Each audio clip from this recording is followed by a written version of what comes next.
This is the Get a Life podcast. Ex-Cult Conversations.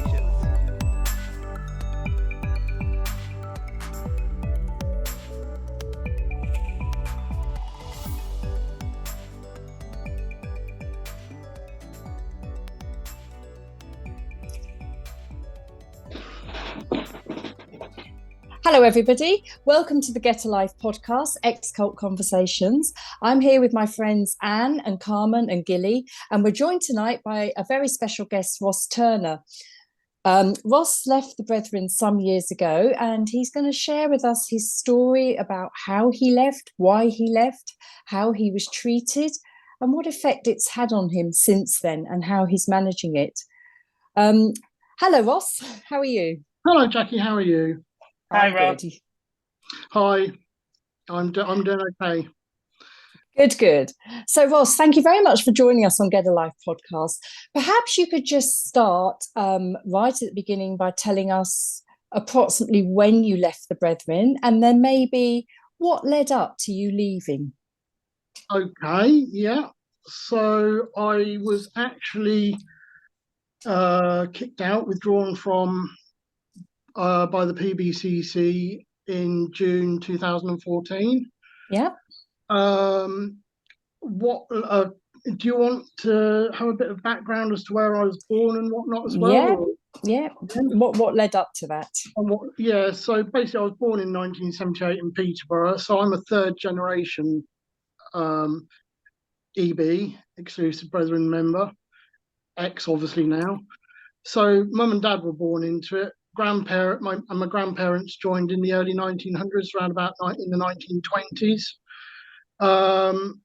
So growing up, we weren't very well off at all. Basically, we were at the bottom of the pecking order.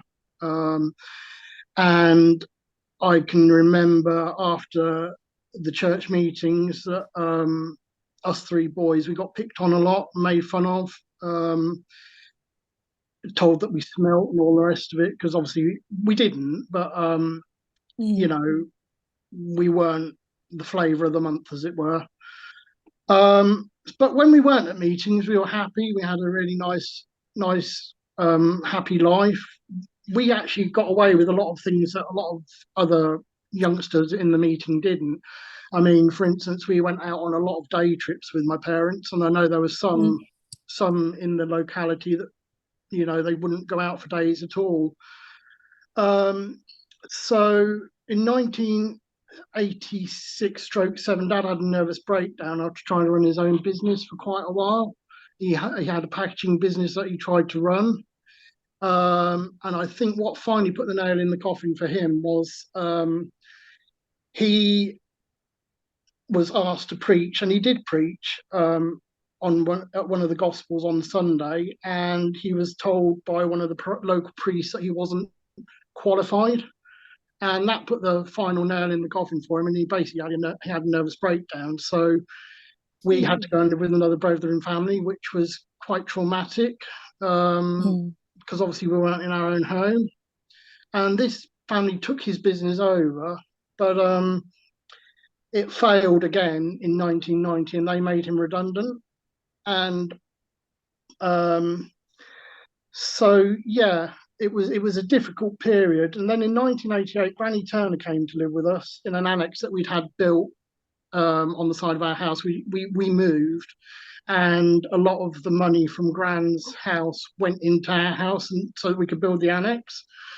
I used to go in and see her every day, and she used to tell me, it's like Gilly mentioned in his podcast, tell me memories, because she came from Wales, and she used to tell me memories of all the old days in Wales, and I used to love it, hearing all the old stories and whatnot. And it made me forget about all the crap that was going on after the meetings and the strain of Dad having a nervous breakdown and struggling with his mental health. But then in 1989, she died. And she was a big influence on me, and she did have a big impact on my life as a youngster. And I haven't really spoken about this to anybody, but her death did leave a great big hole, and I still miss her to this day. It felt like a part of me had been ripped out, really. And after her death, I felt that I'd got nobody to confide in because my mum was busy dealing with my dad, and my brothers didn't want to know, really. So yeah, in 1990, as I say, my dad, his business failed, and it was shortly after this, in 1991. This is when I realised that I was gay.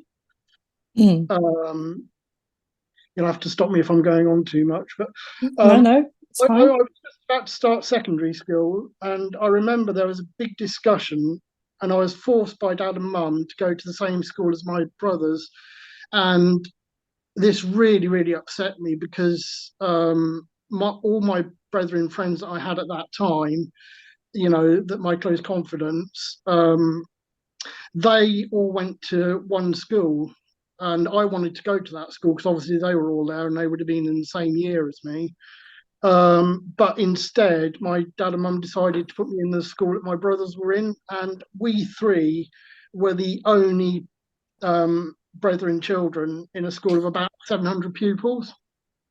And I was bullied really badly from the start because I had really bad acne at that time.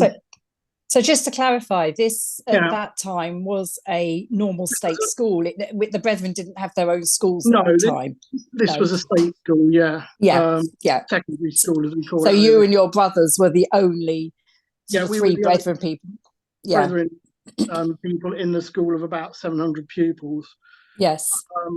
And I was bullied really badly right from the start, right from the word go, because I had really bad acne. So that didn't help. Plus the fact that we stood out because we didn't go into religious education. We couldn't go on field trips, for geography and what have you. And it made me feel really alone and frightened. And I was a loner all throughout secondary school. I didn't have any friends. When I was in primary school, I had quite a few friends, but in secondary school, I had absolutely none, and I was a loner. And this is when one of my addictions started. So I started to masturbate to fantasy in a fantasy world as a way of escaping all the emotional pain that I was going through. And also, while I was in secondary school, because I knew about my sexuality, I started to bunk off PE and games because I was really embarrassed and scared that the boys would find out when we were in the changing rooms.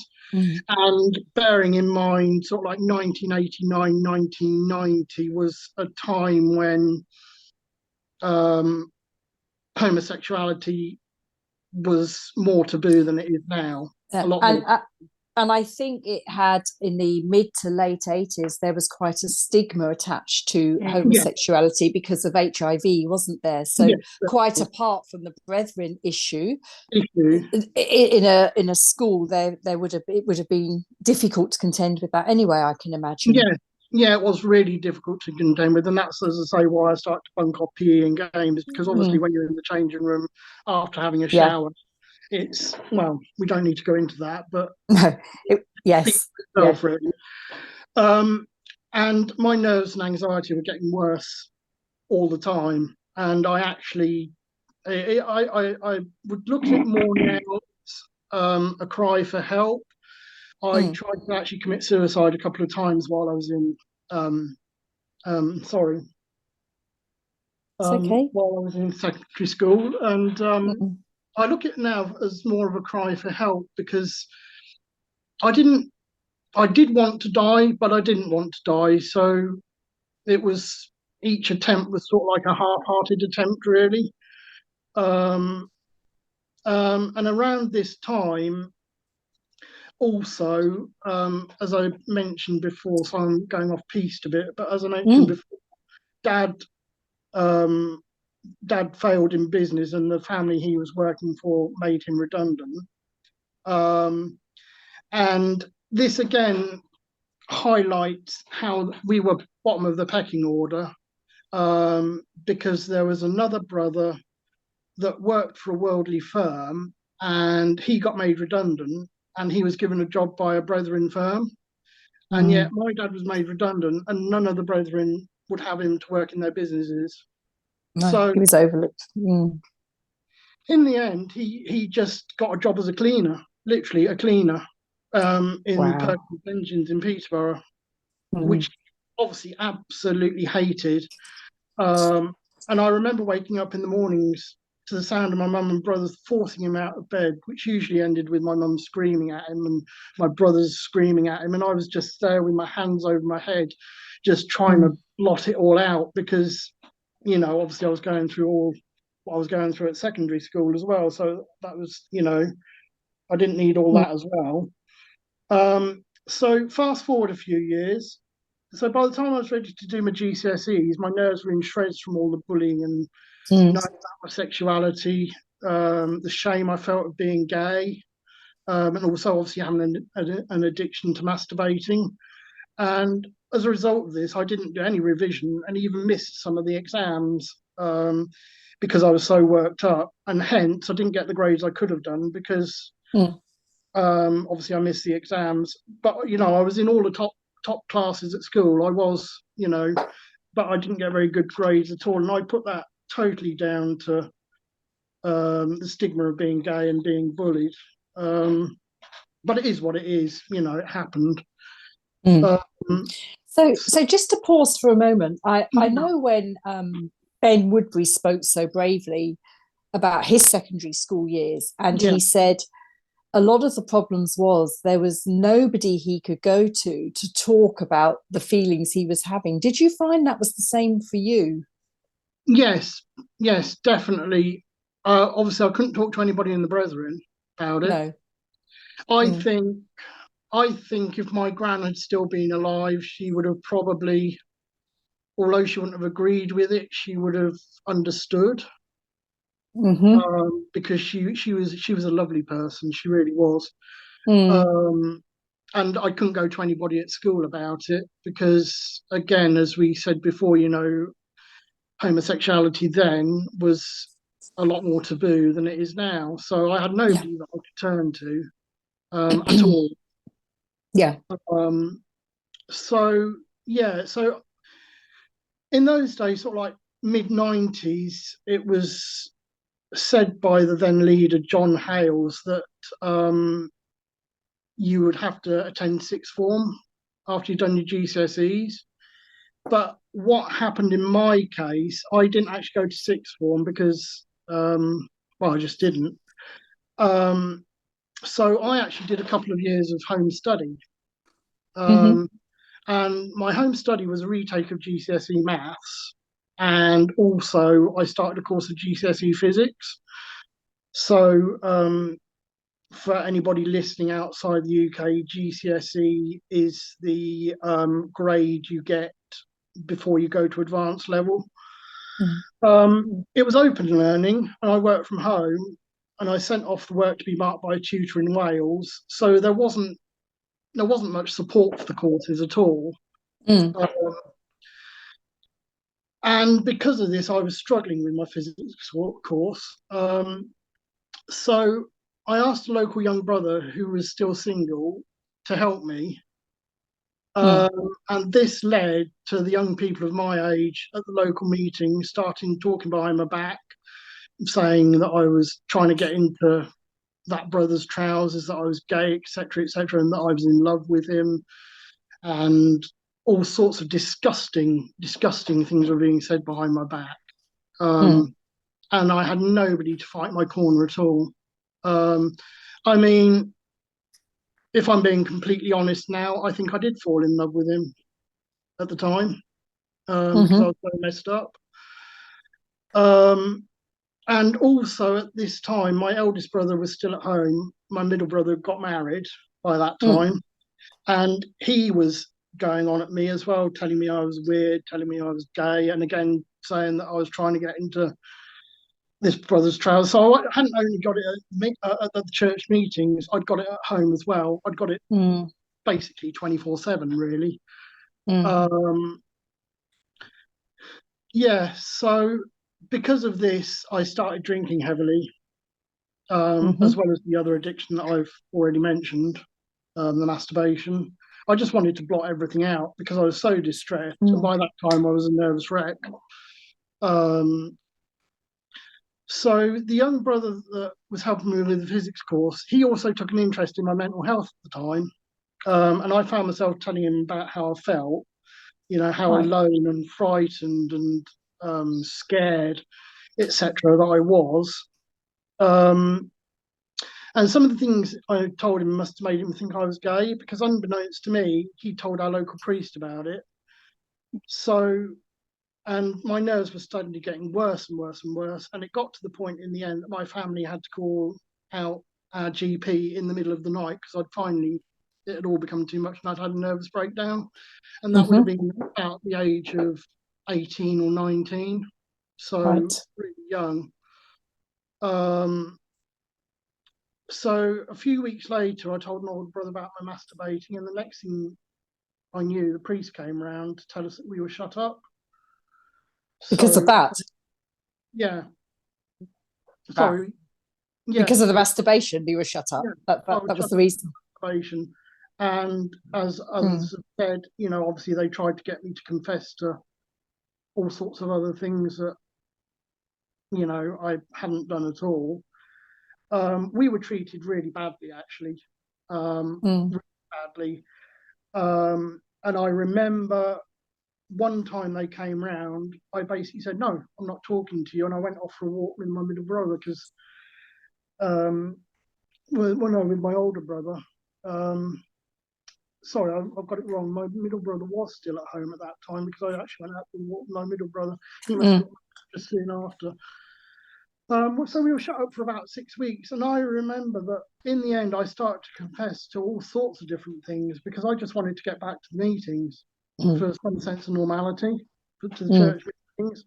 So after 6 weeks we were allowed back, and the priests basically said, because of the nature of what I'd originally been shut up for, I wouldn't have to actually say anything in the meeting, which I was quite thankful for, because that's no bad thing. no, no bad thing at all. I was really thankful, in fact, because I was crapping myself. Oh, yeah.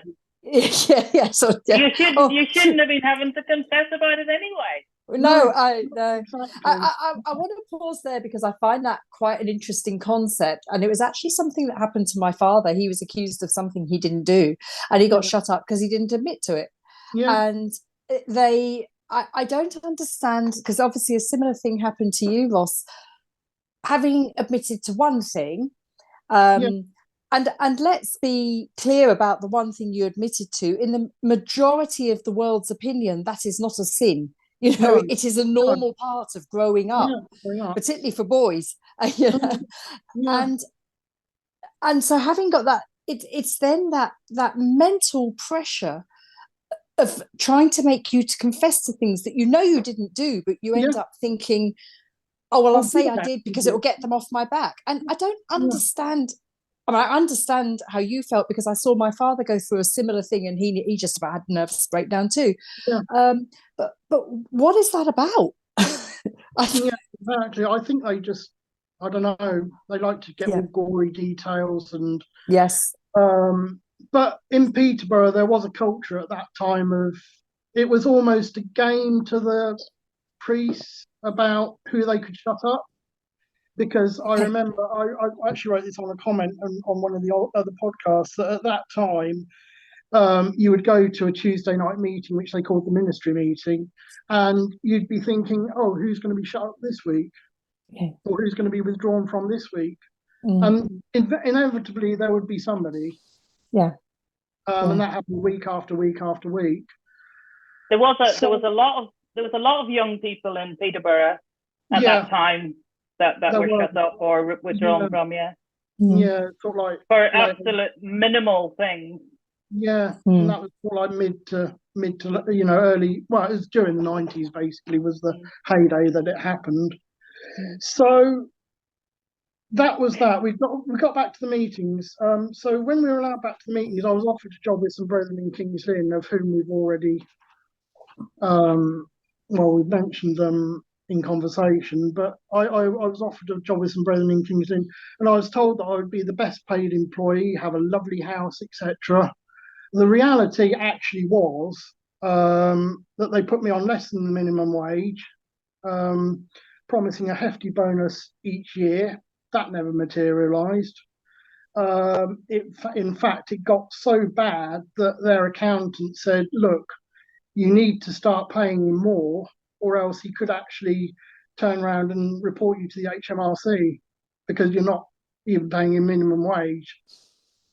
Wow. And basically, they got me in there to do their accounts, which was fine. But it ended up that I was a jack of all trades. I was typing up invoices. I was serving on the trade counter. I was doing purchasing. They treated me like a slave, basically, is what it boils down to. So the first thing they made me do was come off all the medication that my GP had put me on, bearing in mind I was vulnerable at this time. So I just did what they said, basically. How did they put that to you? Because for non-qualified medical people to suggest somebody comes off prescribed medications, I mean, how did they suggest to you that that was a good idea?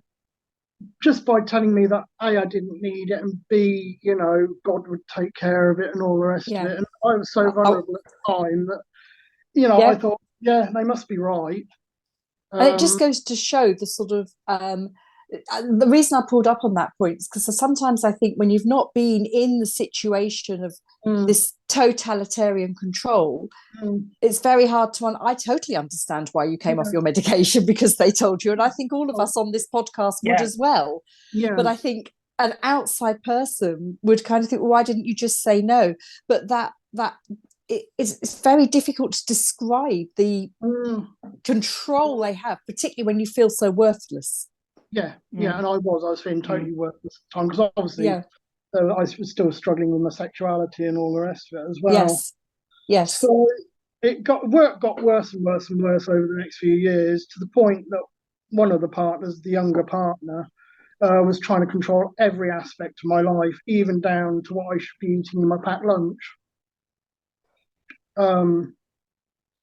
And enough was enough by then. So in the end, in around 2003, I was off sick from work because I'd been diagnosed with double renal failure a few years before. So at the moment, obviously it still continues to this day, at the moment, my kidneys are working at about 30% between the two of them. So I was off work around 2003. I was off work with a really bad kidney infection, and I just wrote to them and said I won't be returning. They never replied. I never got a reply. All I got was my P45 in the post.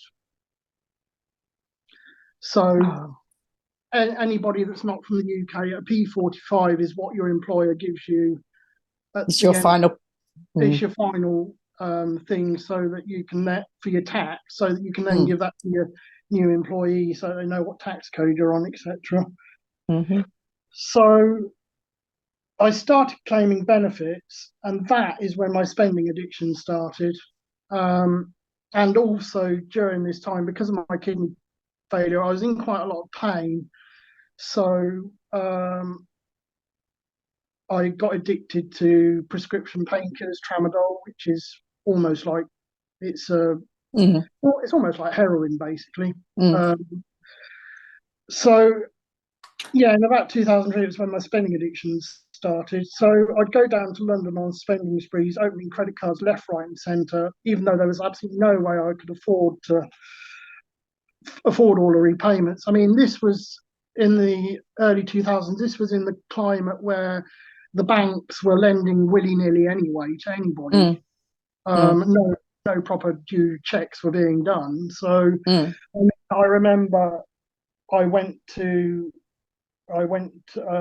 a store card with one of the major retailers, and they immediately gave me a credit limit of £5,000, which in this day and age wouldn't happen now. No. Yeah.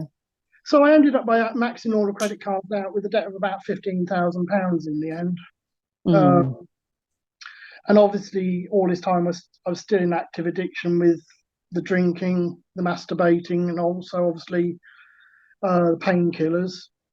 And I was so overwhelmed with everything. Again, I tried to commit suicide by taking an overdose of the tramadol painkillers that I was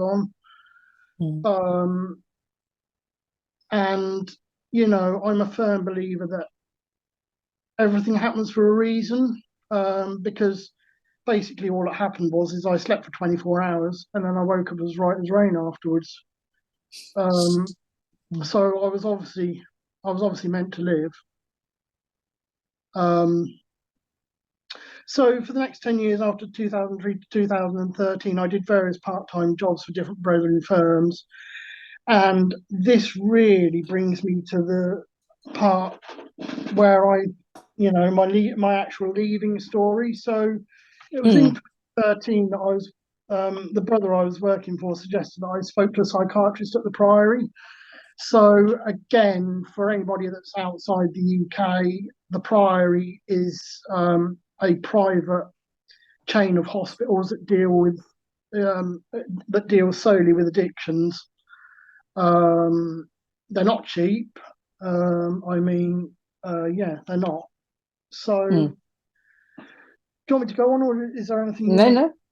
Carry on, Ross. Carry on.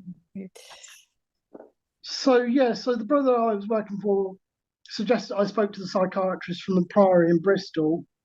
So this resulted for me in me being an inpatient at the Priory for 7 weeks, from about end of March to middle of May 2013. Sorry, can I just ask Ross who paid for that? So I'm just coming to that actually. Sorry. No, why not? No, valid. It was a valid point. So all this treatment was paid for by the brethren in the form of a loan, bearing in mind that they call it the addiction treatment program, which is 4 weeks, and that's £15,000. But I was in there for 7 weeks, so there was obviously 3 weeks extra. So the actual final bill came to around about £24,000. So, yeah, the money for the treatment, as I say, was paid for the brethren in the form of a loan. So in order for them to do this, I had to agree to attend meetings and conform to their way of life. Although they'd loaned... That's okay, Ross. I was going to ask, when you say you had to agree, was that a verbal agreement, or did they get you to sign something, or was it just, we'll pay for it? And it, I think it was. I definitely never ever signed anything. Now I think you'd remember, wouldn't you? Yeah. I mean, now whether they wanted me to and I just refused, or whether it was just a verbal agreement, I can't remember. Yeah. And then the other question was, you say that the brethren paid for it. I'm always curious to understand, because these sorts of things happened after I left.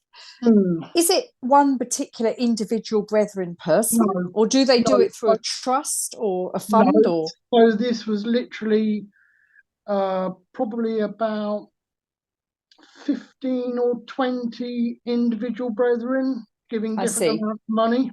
I see.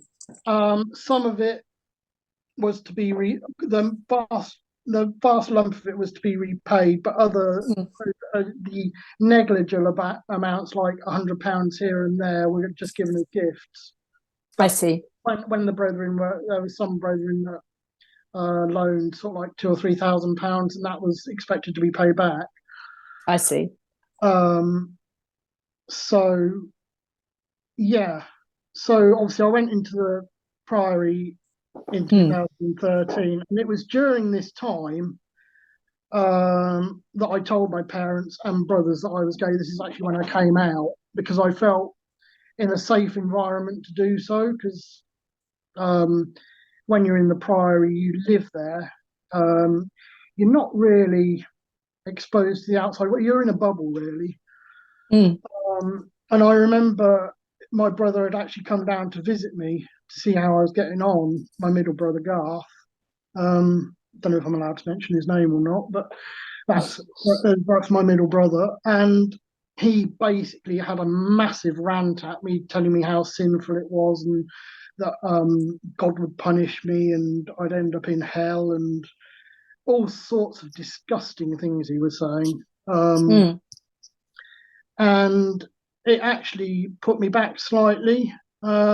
I mean, I spoke, because the psychiatrist was obviously an approved psychiatrist at the Bowden. You know, he was the approved one, and he was a Christian. And I spoke to him about this, and he said, well, to be honest, it will come back and something will happen really nasty to him because he's been so nasty to you. It's basically karma. Wow. Karma will come back and get him at some point in his life. So, yeah. And the therapists at the Priory told me that basically if I didn't leave the PBCC, as they now call themselves, Plymouth Brethren Christian Church, I'd most likely end up dead because of my addictions. And, you know, I've seen it happen. There was a sister I was local with who had an alcohol problem, and she died way too young. So at that point, I thought that I'd be able to stay in the PBCC and just live as a celibate single gay man for the rest of my life.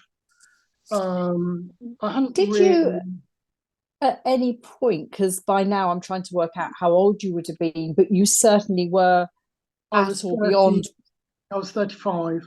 Okay, so at any point, did you come under any pressure to get married? Because you obviously were way past what is perceived to be the normal marriageable age for Brethren men. I never came under any pressure from the local Brethren. I mean, my brother married somebody from Lancaster, and she's got a sister in Manchester, and they've got girls. And my mum was always trying to marry me off to one of these girls. And I just kept saying, no, Mum, it's not going to happen, because I knew in my mind that there was no way that I would get married if I was still in there, because A, it wouldn't be fair on me, and B, it wouldn't be fair on whoever I married, because I know for a fact we were local with somebody, and I'm sure he's a closet gay. And the marriage was so unhappy. I said, I vowed to myself that I'd never do that. Because I can understand that. Wouldn't be fair on either of you. No. You can never be true to yourself. So when I came out of the Priory in May 2013, the therapist and my psychiatrist there wanted me to stay in Bristol for a year as an outpatient to attend all the 12-step support groups, because basically Bristol is one of the very few places that has got a good network of sex addiction 12-step meetings. So that is why they wanted me to stay in Bristol for 12 for a year after I left the Priory. And the criteria that my psychiatrist set down was that I should stay in a supportive home with a stable environment. Yes. Wherever I stayed, it was important that I was accepted for who I was, which obviously was never going to happen. It's not going to happen. So for the first 3 months of the outpatient support program, I stayed in 5 different Brethren households. So bearing in mind, I was supposed to live in one household for a year, and I was pushed from pillar to post 5 households in 3 months. So obviously that made me feel really, really unsettled. I was going to say that must have almost spiraled you back down again, I imagine, mentally. Yeah, it did. It did totally, because I just felt that I wasn't wanted anywhere. Yeah. Was that still in Bristol? Yeah, that was still in Bristol. Yeah. So you're away from familiar surroundings anyway. Yeah. I mean, I was quite lucky because we had actually got relatives in Bristol. So, my cousin was quite good to me while I was down there. But even so, you know, it was really unsettling, really unsettling. So in the end, I told them that I wanted to go back to Swaffham, where my parents were from. Obviously, they were from Peterborough originally, but Peterborough closed. That's a whole nother story. Yes. So yeah, they actually moved to Swaffham, and I will just say now, basically all the rich brethren, Peterborough was split between two places. It was split between Stamford, which is about 15 miles north of Peterborough, and Swaffham, which is in Norfolk. Basically, all the rich peeps went to Stamford and all the poor peeps went to Swaffham. That's what it boiled down to, really. So even when I returned to Swaffham, I wasn't allowed to return to my parents' house. Wow. Because I was told that if I did, I would probably relapse. So again, I just conformed, really. So I had to stay with an older brother and sister. And I think it was at this point that the brethren realised I was gay, because obviously I'd told my brother and my parents.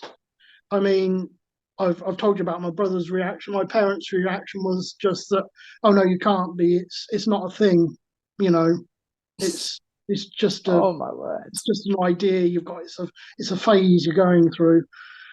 So the brother and sister I was staying with in Swaffham were adamant that that I was not to, because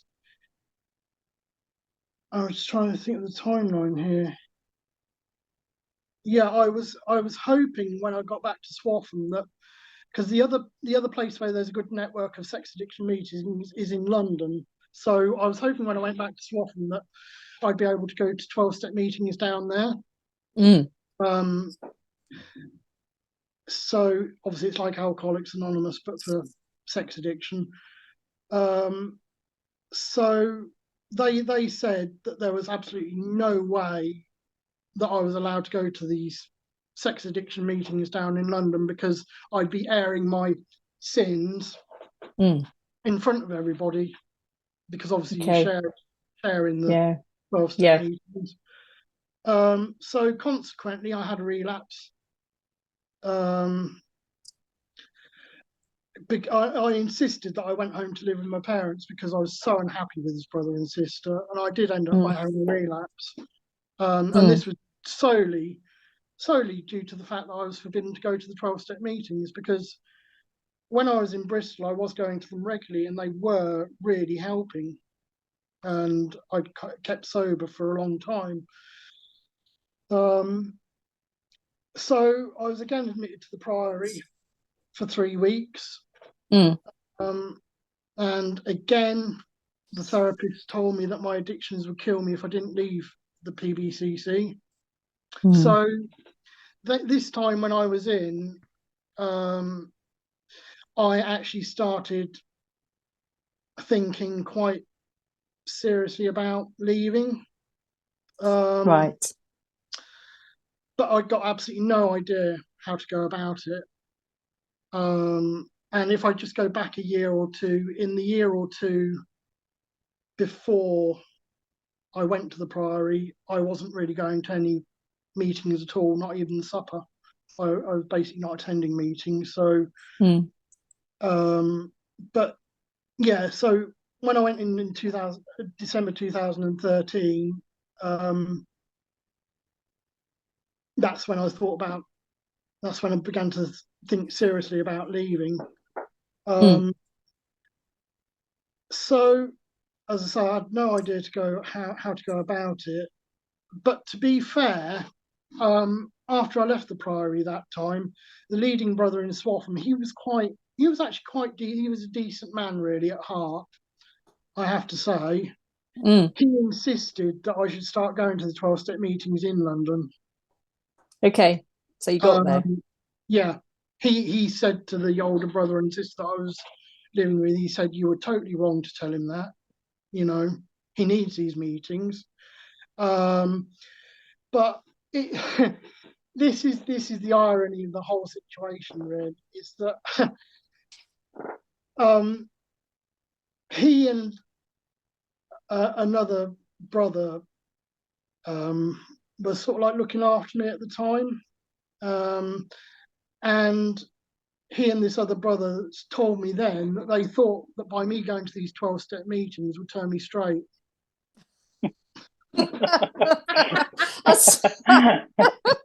Yeah. in 12 quick steps, Ross? Yeah. So. That was why they let me go to them, because they thought I'd turn straight if I went to them. Just yeah, that we're all laughing, but that's actually really sad and quite yeah. It's so deluded. So yeah, I was obviously going down to these 12-step meetings, and during this time my sponsor had been Googling and had come across the Wikipedia website. So yeah, in fact, I'm jumping ahead a bit. So in March 2014, I visited my psychiatrist I was under at the Priory, and he said, basically, we've exhausted all the avenues within the PBCC, and the only way you're going to survive is if you leave. He said, we've tried everything. We've tried putting you in Bristol for a year. That hasn't worked. We've basically gone down every avenue we can. So this was a catalyst that got me thinking really, really seriously about leaving. And obviously all this time I was going to my 12-step meetings in London.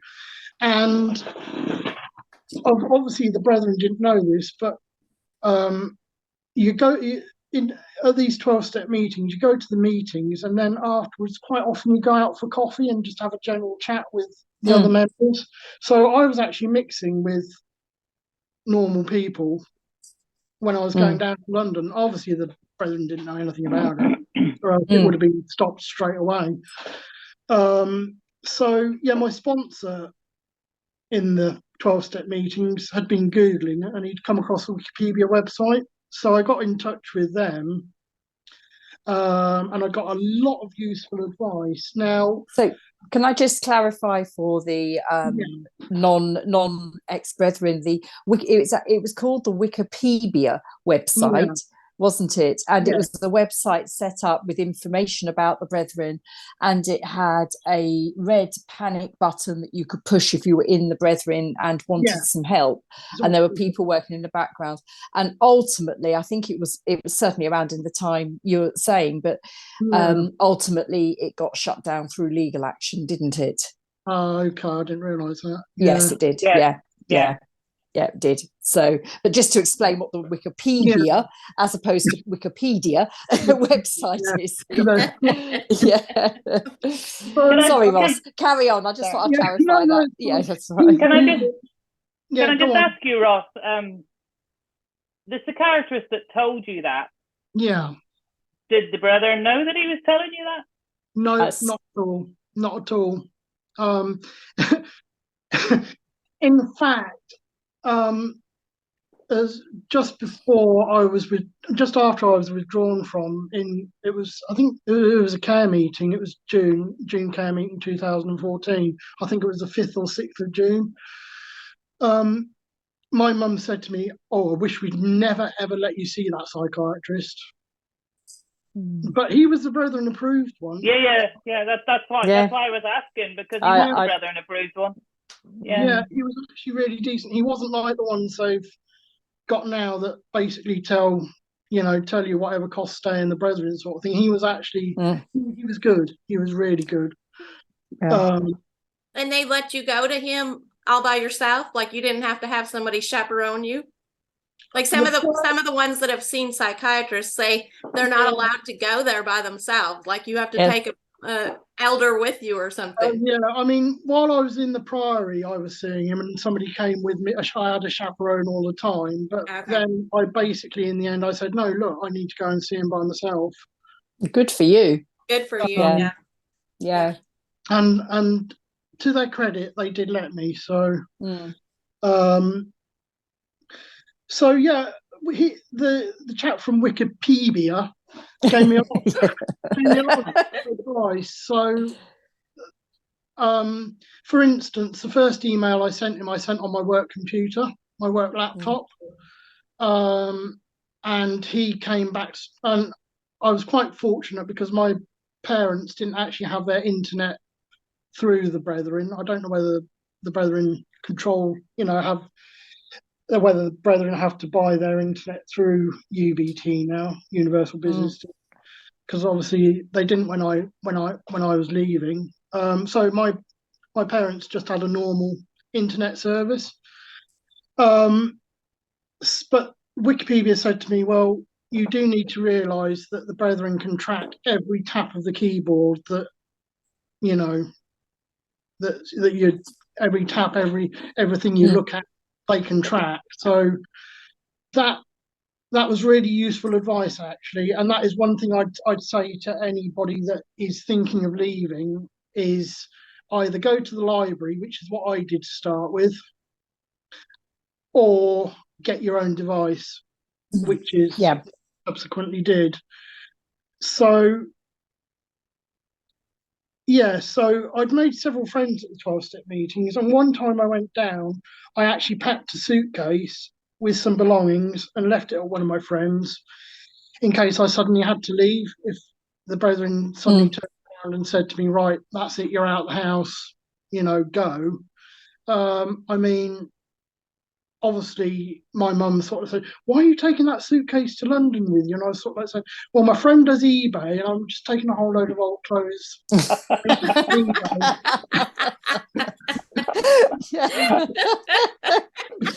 Oh, and she believed it, did she? Yeah, she believed it. Yeah. I don't think she could quite understand why the suitcase didn't come back with me, but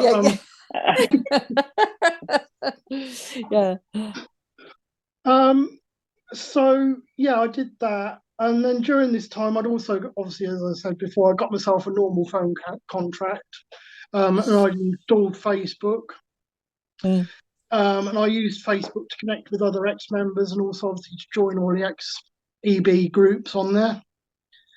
And actually, during that period, I actually met up with a couple of people that were out in London.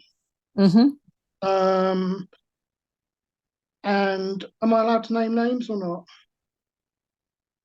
Yes, I don't see why not. So I met up with Laurie Moffat, and I also met up with Jill Mitten. And Gerard Raymond, I think, was the other one I met up with. Yes. So I actually think that I may have been followed to London. I didn't actively notice it, but this was just before I was withdrawn from. So I've actually got the date here. So on Saturday the 7th of June 2014, it was the care meeting, which for non-brethren members, the care meeting is held on a Saturday. When I was in, it was held, I think, at 9 o'clock in the morning. It used to be 6 o'clock in the morning. It was when I was. That is where they, if there's any, because it used to be on the Tuesday night meeting, but they changed it that any shunning or withdrawing from, that was all discussed at the care meeting. So anyway, 7th of June 2014, after the care meeting, my dad came home and he said in a very hushed voice, "You've been withdrawn from." So can I pause there, because to just try and paint a picture of what this would have meant? You weren't at that care meeting. No. And in that care meeting, presumably, one person on your behalf would have said something about Ross Turner has been whatever it was they decided to withdraw from you. And they would have said, we have to no longer walk with, or we withdraw from our brother. And the whole congregation would probably have said amen. They would. And you did not know that this was going to happen. No, I didn't. I mean, obviously I wasn't going to the meetings by that point. No, but you had no idea that they were going to do that. I think if I had been going to the meetings, I would have probably been told not to go to that particular meeting. So there was no visit, like no priestly visit where you had a chance to defend yourself. Thank you, Kevin. That's where I was going. So I mean, I was going to come to this, but I can come to this now, actually. Basically, as we mentioned before, there was this single brother that helped me with my physics course. He actually moved to Swaffham, and this is how the brethren are really clever. They sent him round to try and remonstrate with me, because they'd obviously known that in the past you had a soft spot for him. Yeah. And I just basically said to him, I don't want to know. And the priests did come round after the care meeting. I can't remember after or whether it was just before, but basically, when they did come round, I told them that A, I didn't believe in the doctrine of separation, and B, I didn't regard Bruce Hales as a man of God. So, yeah, again, I don't know whether you want to explain what the man of God is, Jackie.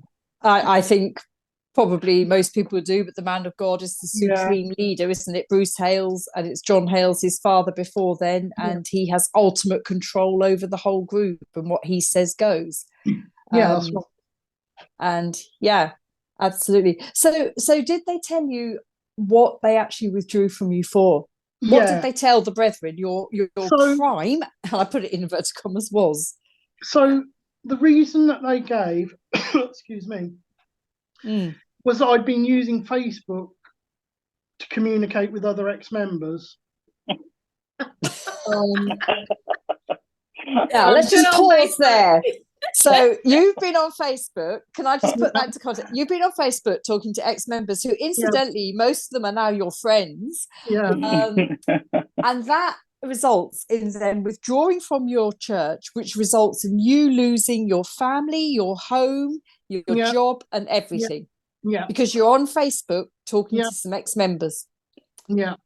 And what makes me laugh is that brethren aren't allowed Facebook, so how do they know that I was on Facebook? Well, this is... I mean, I do know now they do have people policing Facebook. Yes, they do. We know that, but we didn't know that at the time. No. And technically, if you ask them, they would say they have a scripture to back up every assembly action. So where do you know of one for that one? Where in the scriptures does it say Facebook is evil?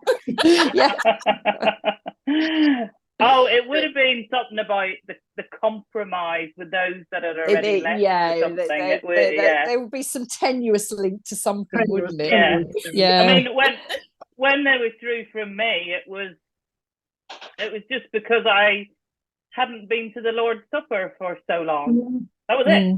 That was it. Yeah. Well, I was never ever told why I was withdrawn from, so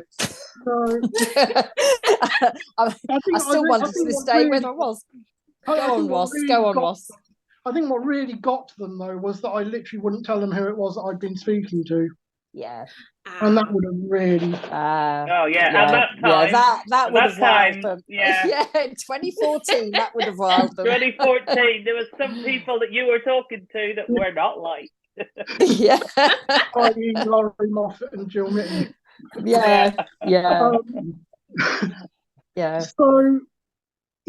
So what happened next after that Saturday? So what happened next was that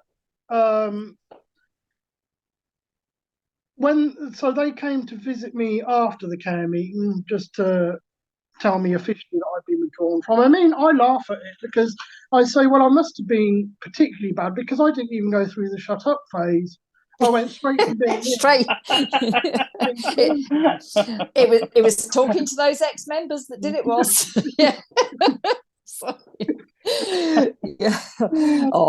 So they came round to tell you. They came round to tell me officially, and then on the Monday morning, I was told that work wanted their laptop back.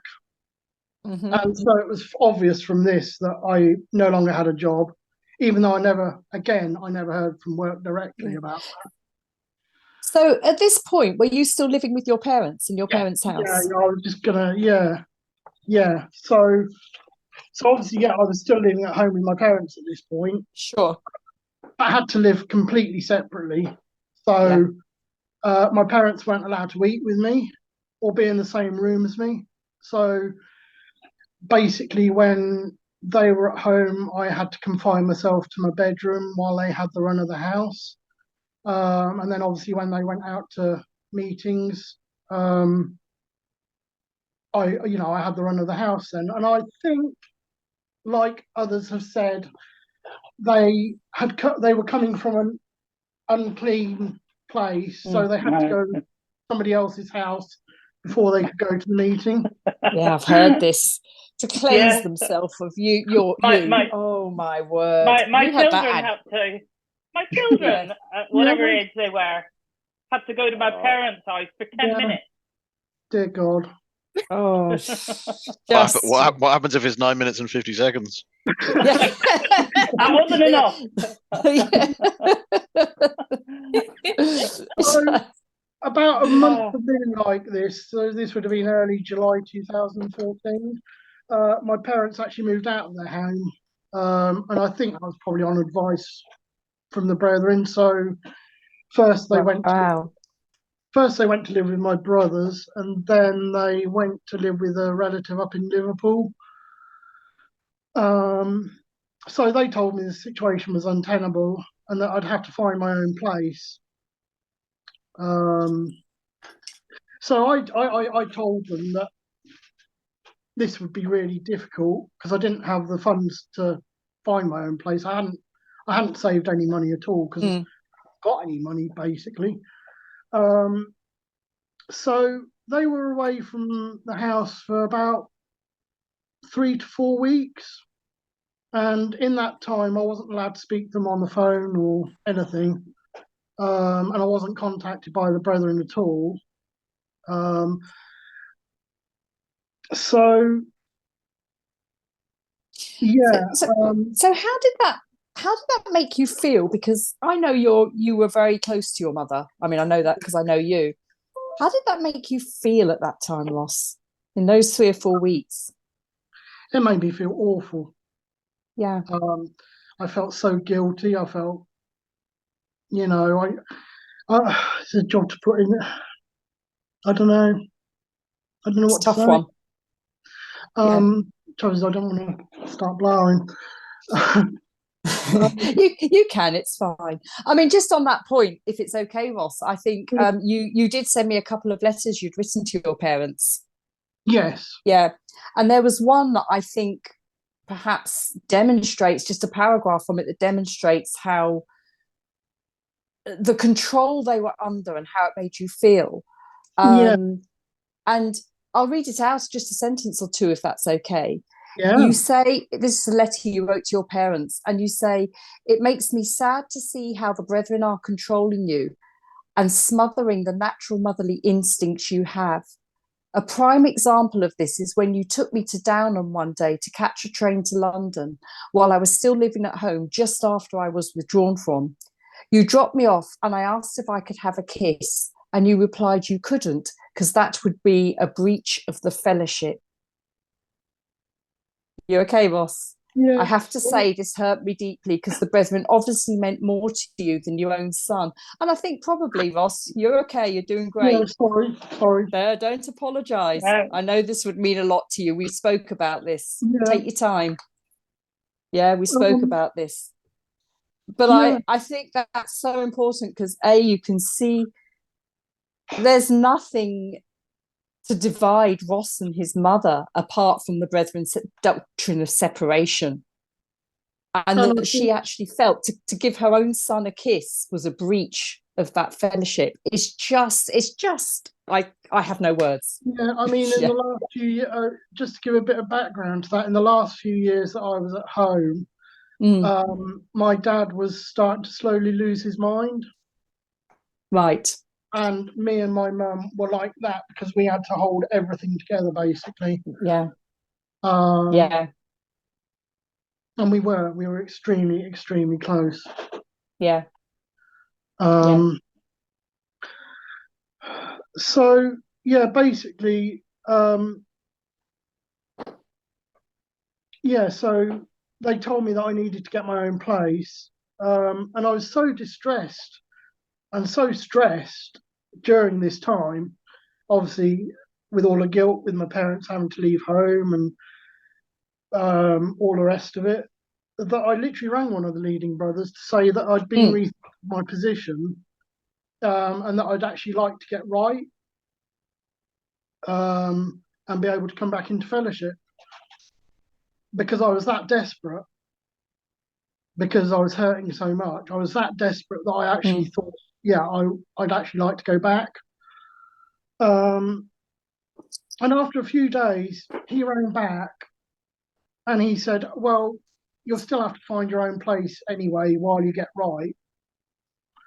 So I thought, well, if that's the case, I may as well just find my own place and make a go of it out of the peeps once and for all. Yeah. If I've got to find my own place anyway, I might as well find a place of my own and make a life out here, rather than just finding a place temporarily and then going back to the hell that, was in there. So about this time, I emailed my middle brother requesting a settlement to enable me to rent somewhere. Mm-hmm. And I was advised by my brother that it was better to communicate with him rather than with my parents. So even in those even in those discussions, I wasn't allowed to talk to my parents at all about it. So after some negotiation over about 6 weeks, we agreed on a settlement amount that was about £5,000 less than what I'd originally asked for. So their reasoning for that was, I actually asked for £12,500 to be able to, because I was thinking of settling in London at that point, and as everybody probably knows, rents in London are absolutely extortionate.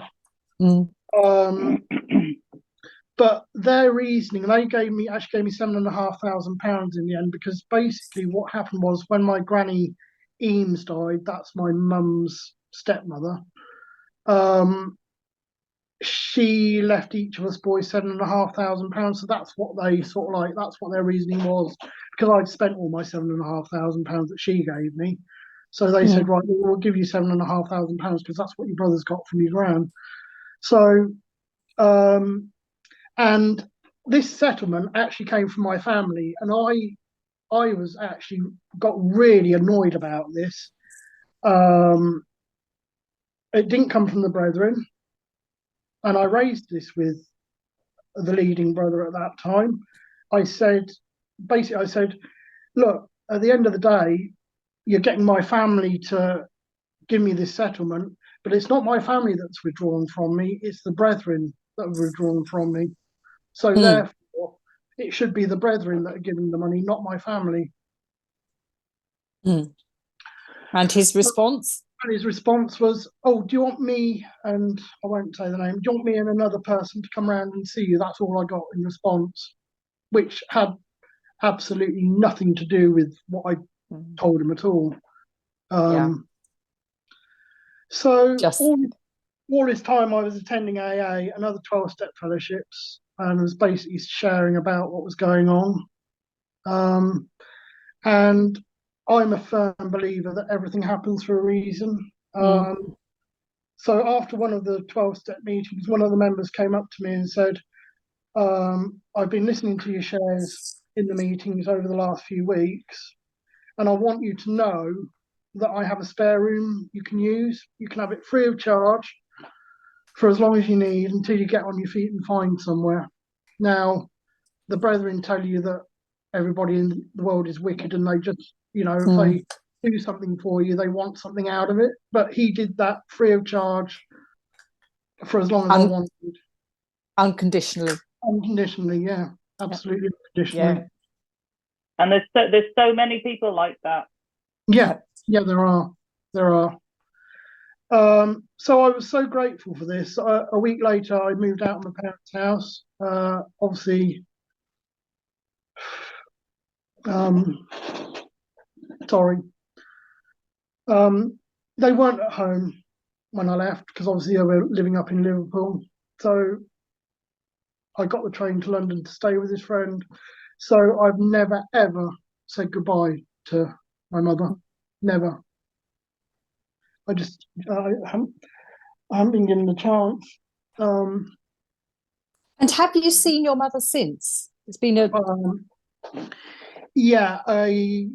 Just before COVID, I went to see her, and I actually timed it wrong because there was another sister there. It was actually the sister that I had to stay with when I returned to Swaffham. It was her, so it was about the worst person that could have been around there. Shame. Yeah. And anyway, yeah, I went to the door and my mum answered, and I had a bit of a conversation with my mum with this other person listening in, and in the end, I had to say to her, "Look, can you go? Because I need to speak to my mum in private."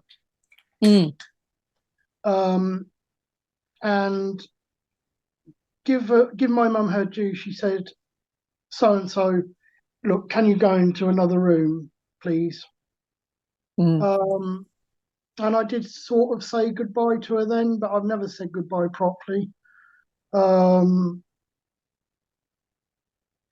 Yeah, so it hurts. It really hurts. Oh, And I'm still, I miss her every day. Yeah. And I think we can actually, you don't even need to say it, Ross. We can see it in your face. You know, I know, because I know you, that you're very fond of your mother, but it's like when Anne talks about her children, or, and you can see it in your face. And the saddest thing of it all, it is so unnecessary. Sorry, yeah. There is no, to most people, to us, the separation that causes these deep wounds is unnecessary. Yeah, it is. I mean, it feels like a part of me's been ripped out. Yeah. That I just can't. Obviously, I've got a wonderful partner. You can probably see him in the picture behind. But and his parents treat me like their own child. But and that was one thing I wanted also to focus on. I know you've met your partner and you're very happy, but I thought it would be nice if you could share how his family, your partner's family, have treated you, because it's been wonderful. It's been really good, hasn't it? Yeah, since day one, they've taken me into their arms. They treat. I mean, my partner's mum literally refers to me as her son. Yeah. Yeah. No, I'm so fortunate. I'm really blessed. Yeah. And whilst it's no substitute, it sure helps, doesn't it? Yeah.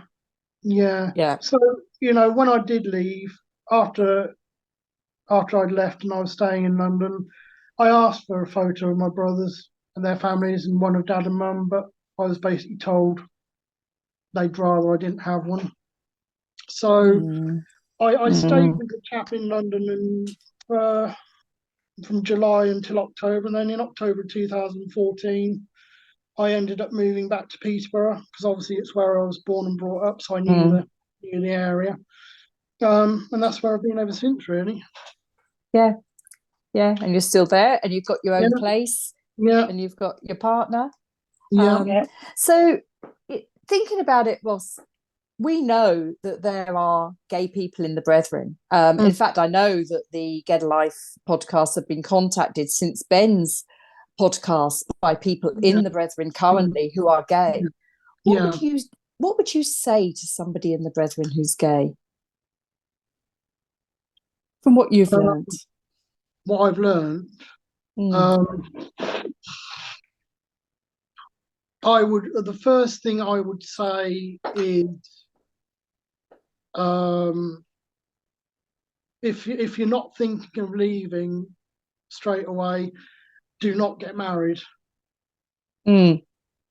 Whatever you do, don't get married. That is one thing to say.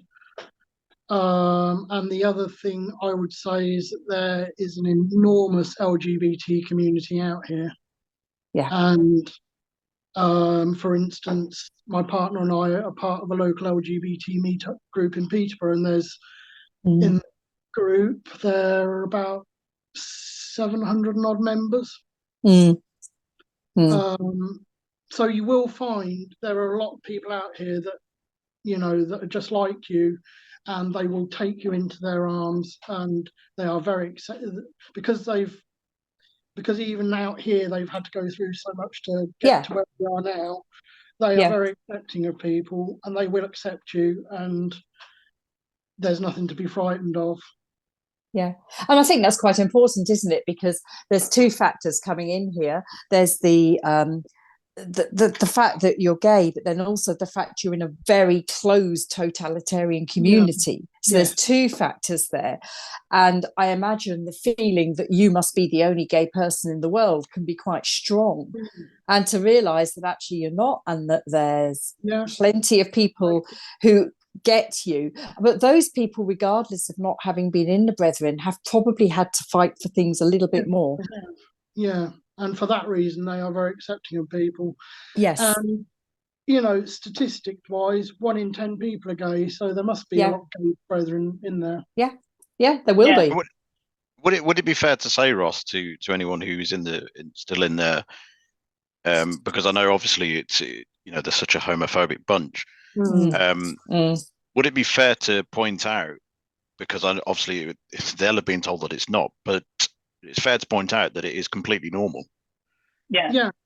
I mean, if I can just refer to another paragraph that I wrote to my dad and mum, I've said, returning to the Brethren is not an option for me. Yeah. Whether you choose to accept it, the fact is I am gay. I would have done anything not to have been born this way, but it is God who made me like this. It is not something I've chosen. And I'll also add to that, because I've got the same letter. Ross had written, I am gay in capitals, with some pride, Ross? Yeah.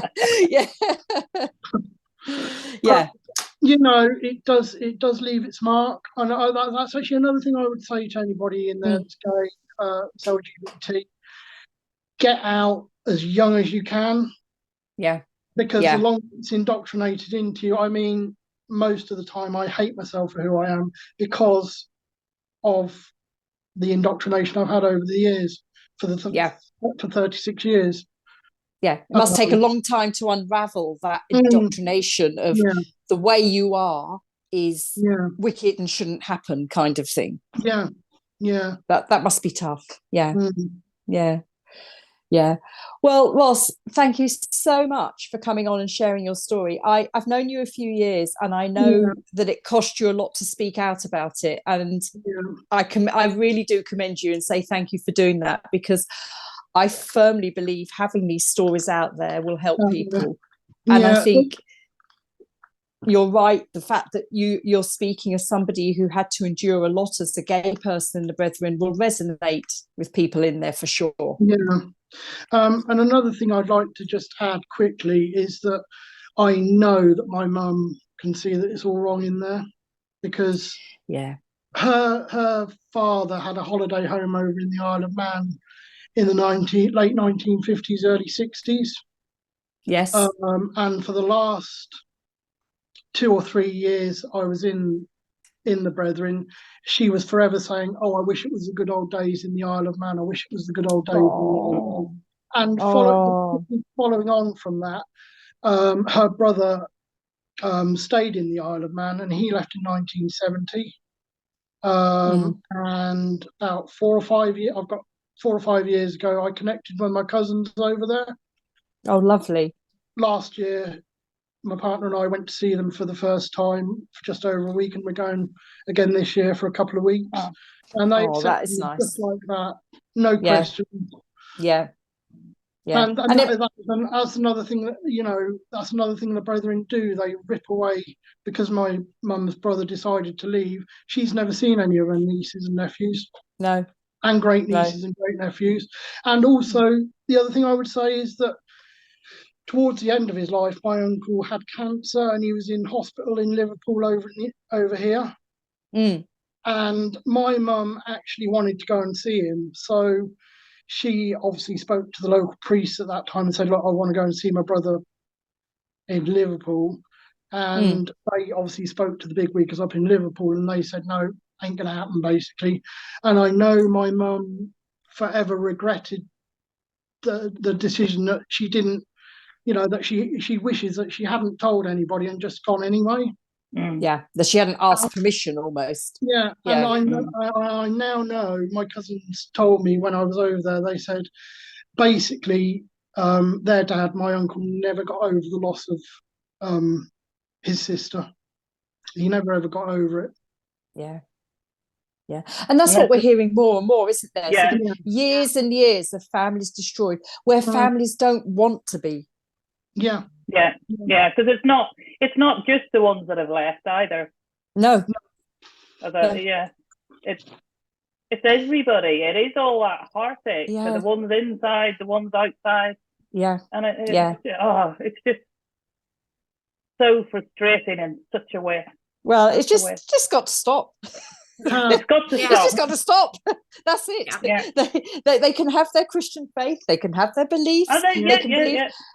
I'm quite sort of, they said quite explicitly in writing that their separation is moral, not physical. Yeah. I believe in moral separation from evil, I'm afraid. I agree with them, but they don't practice that, do they? They don't. That is physical. You cannot see, you cannot talk to. Yeah. And I'd just like to add, if there's anything I can do to help, count me in, basically.